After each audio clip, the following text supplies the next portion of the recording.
In the 1930s, Dr. Wilhelm Reich, a prominent Austrian physician and psychoanalyst, discovered a powerful new physical energy, and for the next 2 decades, devoted his life to the investigation of its laws and properties. He confirmed the existence of this energy in the human body, verified its presence in the atmosphere, developed instrumentation to observe and collect it, and harnessed it for a variety of purposes, from cancer treatment to motor power to weather experimentation. Reich called his discovery orgone energy.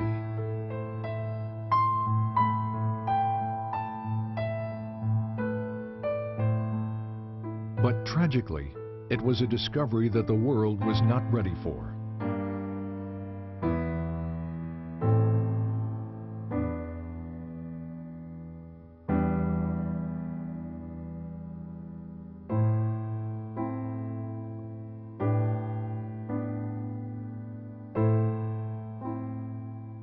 Wilhelm Reich was born in 1897 in Galicia, the easternmost part of the Austro-Hungarian Empire, now the Ukraine.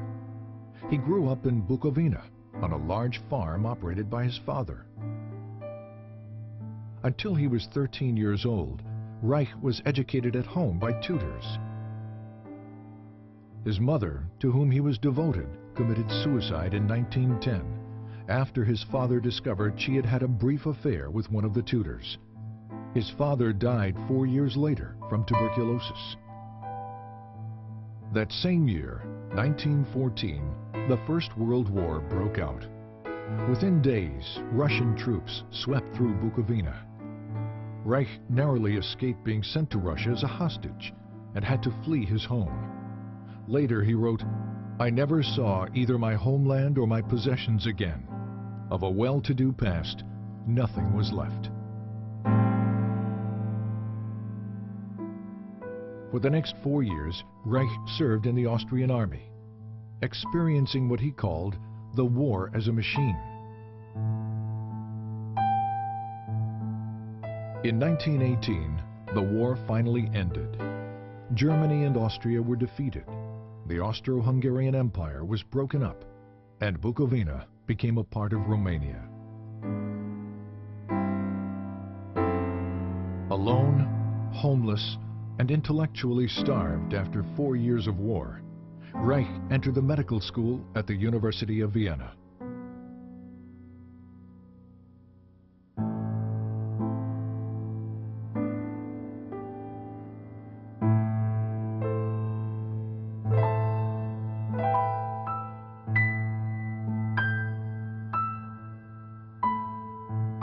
Reich's recognition of the significance of sexuality drew him to the work of Dr. Sigmund Freud, the father of psychoanalysis.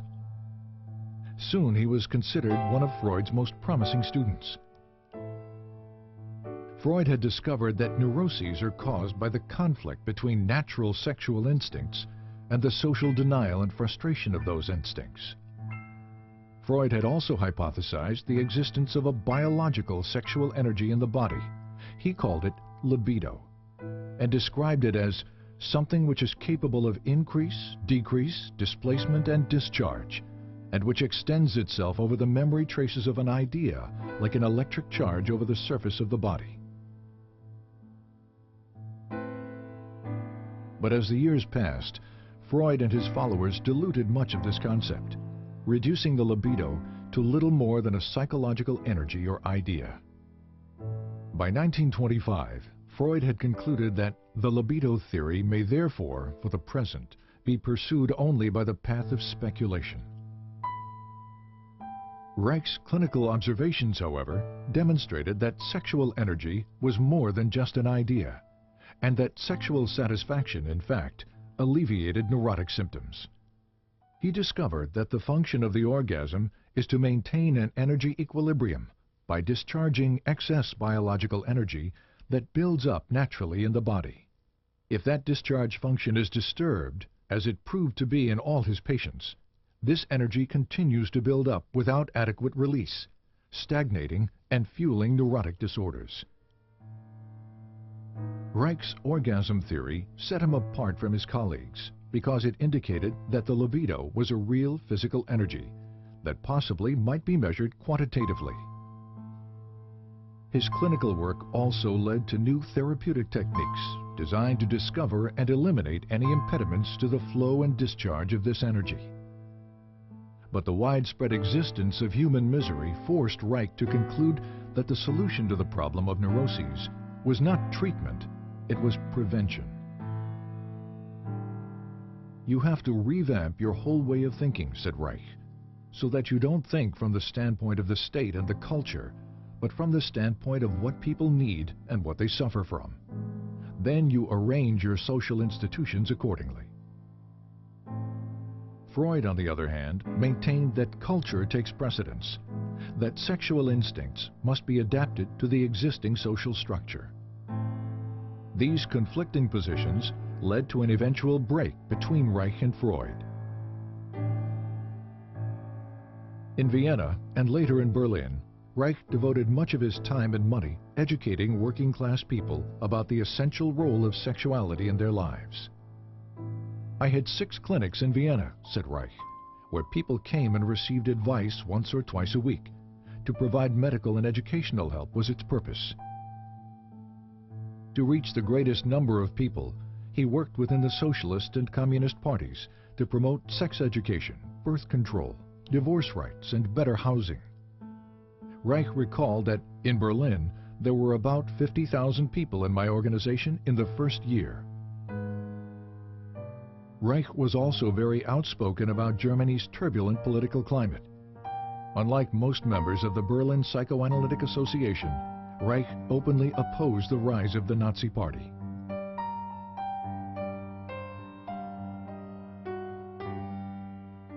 But his activities exacted a high price. He was denounced by the communists and expelled from the International Psychoanalytic Association, calling these events catastrophes which threaten my personal, professional, and social existence. When asked what he would do, Reich replied, "Just go on."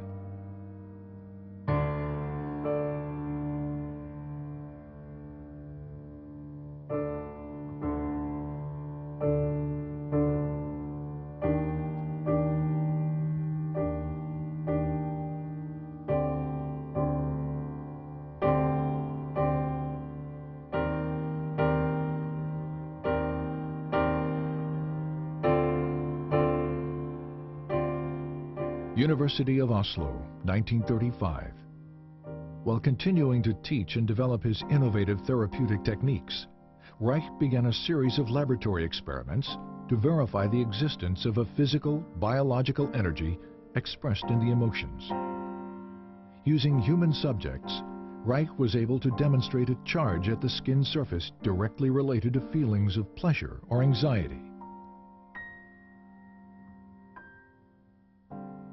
The charge would increase when a subject experienced pleasure and decrease during feelings of unpleasure. From this, Reich concluded that pleasure is the movement of biological energy toward the periphery of the organism, while anxiety is the movement of this energy toward the center. He assumed this energy to be electrical. But was it? And did similar energy processes exist in more basic life forms? Reich discovered that under certain conditions, sterilized and unsterilized substances, such as grass, blood, sand, charcoal, and foodstuffs, disintegrate into pulsating vesicles that exhibit a bluish color. He called these vesicles bions. Reich observed internal motility in the bions, an effect of energy. He also found that certain bions revealed a strong radiation phenomenon, seen here as a white field around the organism, and that these bions could kill bacteria and cancer cells. This radiation confirmed the existence of an energy that did not obey any known laws of electricity or magnetism. Reich called this energy orgone, because its discovery had evolved from his investigation of the orgasm function, and because this energy could charge organic matter. When he published his findings, the scientific and psychiatric communities responded with a vicious year-long attack in the Norwegian press.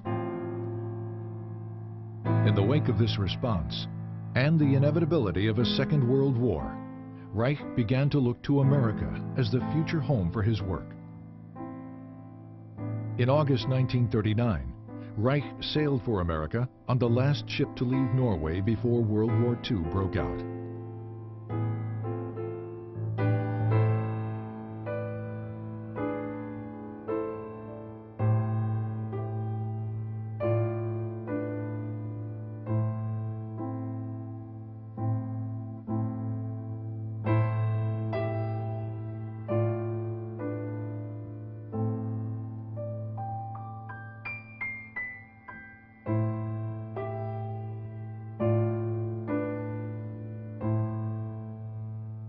Reich settled in the Forest Hill section of New York City. He taught at the New School for Social Research in Manhattan.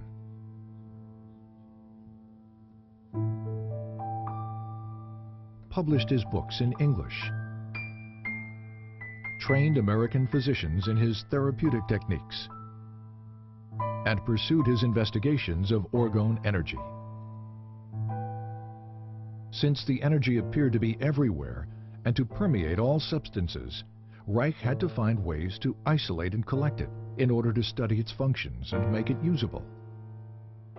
Experiments demonstrated that organic or non-metallic materials, such as cotton, wool, or plastic, attract, absorb, and hold the energy.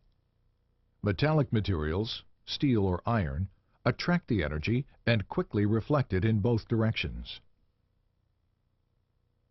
On the basis of these experiments, Reich constructed small boxes with alternating layers of organic and metallic materials, with the inner walls lined with metal. The organic layers attract the atmospheric orgone energy, which is then directed inward by the metal layers. Any energy reflected outward by the metal layers is reabsorbed by the organic material, attracted back to the metal and directed toward the inside of the box. The result? A higher concentration of orgone energy inside the box. The more layers, the higher the concentration. This accumulation of energy can be verified in a variety of ways. For example, a constant temperature difference exists between the air above the box and in the surrounding air, contradicting the second law of thermodynamics. There also exists a slower electroscopic discharge rate in the higher orgone concentration within the box. These layered boxes, known as orgone energy accumulators, became a valuable tool in Reich's scientific and medical research. Initially, they were used to observe visual manifestations of orgone energy within the enclosure and to test the effects of orgone radiation on cancer mice. Because his results with cancer mice were so promising, Reich decided to test the effects of orgone radiation on human subjects. He constructed orgone energy accumulators that were large enough for a person to sit in, and in 1942, he began experimental treatments with cancer patients. They were all terminal cases. Reich promised no cure and charged no money. Over a period of time, the patients showed marked improvement, relief of pain, healthier blood condition, weight gain, and the shrinkage and elimination of tumors. Despite these positive results, the patients died, reinforcing Reich's conviction that cancer is a bioenergetic shrinking following emotional resignation, and that the tumors themselves are not the disease, but merely a local manifestation of a deeper systemic disorder. Once again, Reich's focus became prevention. Reich also discovered that water and high humidity absorb and hold orgone energy, making it difficult to carry out experimental work in New York City during the summer. In 1940, on a camping trip to New England, Reich discovered the Rangeley Lakes region in Maine. With its low humidity and clean air, it provided an ideal environment for his work. In 1942, Reich purchased an old farm bordering on a small lake. He called it Organon and envisioned it as a permanent home for the various branches of his work.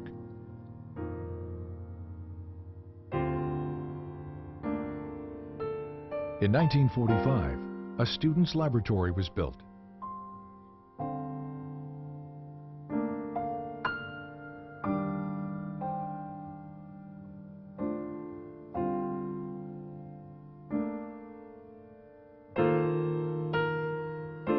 Three years later, construction began on an orgone energy observatory, which included additional laboratory facilities, Reich's study and library,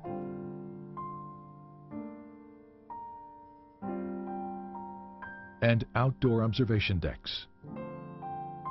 Funding for these buildings and for Reich's research came exclusively from his own income as a physician and teacher, and from loans and contributions by students. By 1947, after less than 8 years in America, Reich's work was attracting considerable interest as orgone research expanded into new areas of psychiatry, medicine, and biophysics. One of Reich's most significant new developments was the discovery of a motor force in orgone energy that had enormous practical implications. Here, Reich demonstrates a small motor being propelled by orgone energy from the body. And here, motor power is provided by orgone energy harnessed from the atmosphere.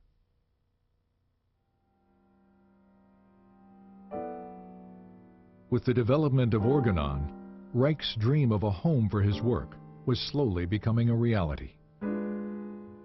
Sadly, it was a dream that he would not see fulfilled.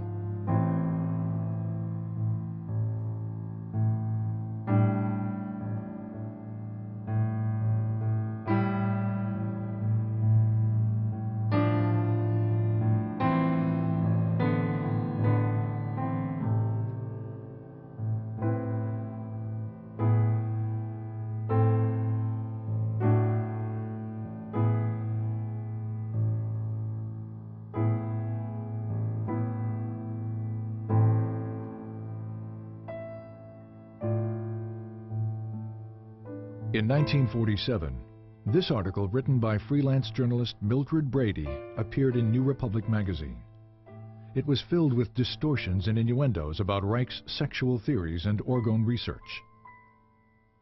Brady's most inflammatory claim was that Reich was building accumulators of orgone energy which are rented out to patients who presumably derive orgastic potency from it.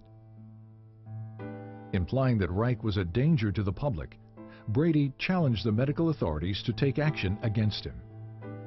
2 months later, the article was brought to the attention of the Federal Food and Drug Administration. The result was a 10-year campaign by the FDA designed to destroy Reich's work. The FDA focused on the orgone energy accumulator, which Reich and other physicians were using experimentally with patients.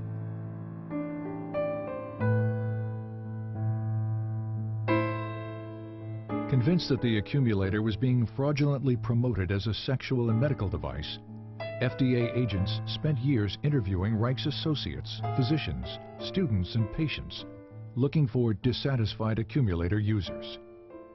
None were ever found. As the FDA attack continued, so did Reich's work. He continued to develop new ways to visualize, measure, and harness orgone energy from the atmosphere. The Cloudbuster, for example, was an experimental instrument that could affect weather patterns by altering concentrations of orgone energy in the atmosphere. A set of hollow metal pipes and cables inserted into water creates a stronger orgone energy system than that in the surrounding atmosphere. Water, which strongly attracts and absorbs orgone, draws the atmospheric energy through the pipes. This movement of orgone from a lower to a higher energy system was used by Reich to create clouds and to dissipate them.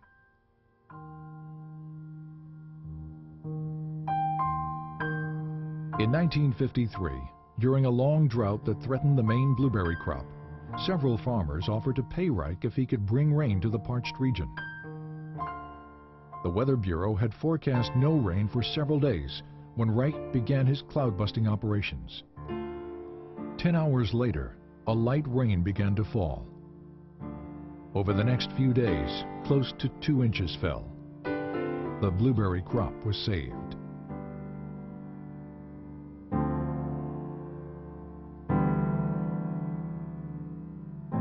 In February 1954, the FDA filed a complaint for injunction against Reich in the federal court in Portland, Maine.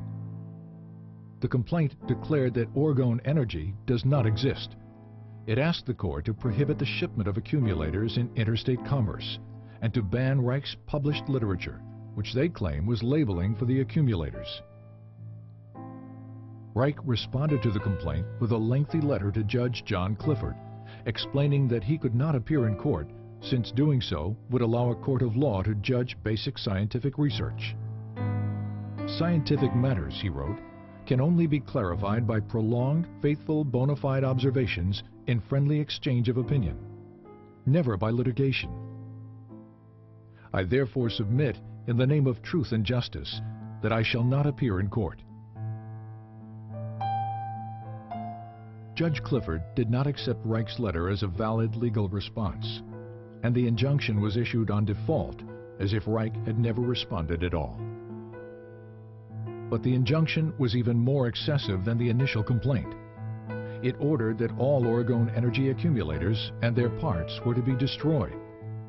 It ordered all materials containing instructions for the use of the accumulator to be destroyed as well. It also banned a list of Reich's books containing statements about orgone energy, until such time as all references to orgone energy were deleted.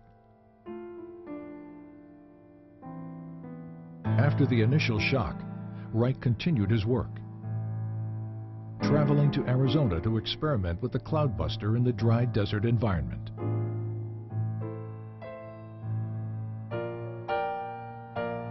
While he was there, and without his knowledge, one of Reich's students, Dr. Michael Silvert, moved a truckload of accumulators and books from Rangeley, Maine to New York City, a direct violation of the injunction.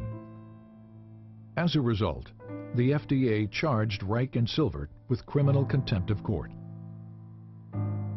In 1956, both men were found guilty. Reich was sentenced to 2 years in a federal prison.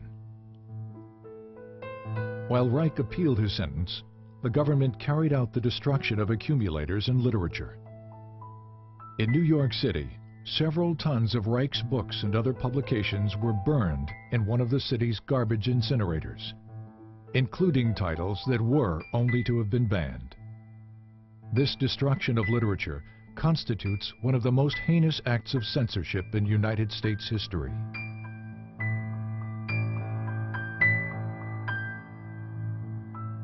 All appeals denied, on March 11, 1957, 2 weeks shy of his 60th birthday, Wilhelm Reich was imprisoned at the federal penitentiary in Lewisburg, Pennsylvania.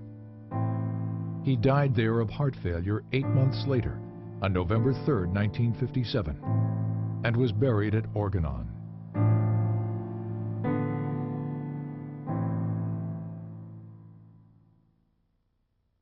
But the tragedy of Reich's death should not be allowed to overshadow the richness of his life, for while he lived, he was truly alive.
In the course of the history of natural science, it always happened that profound or true thoughts or true facts were always either distorted or flattened out.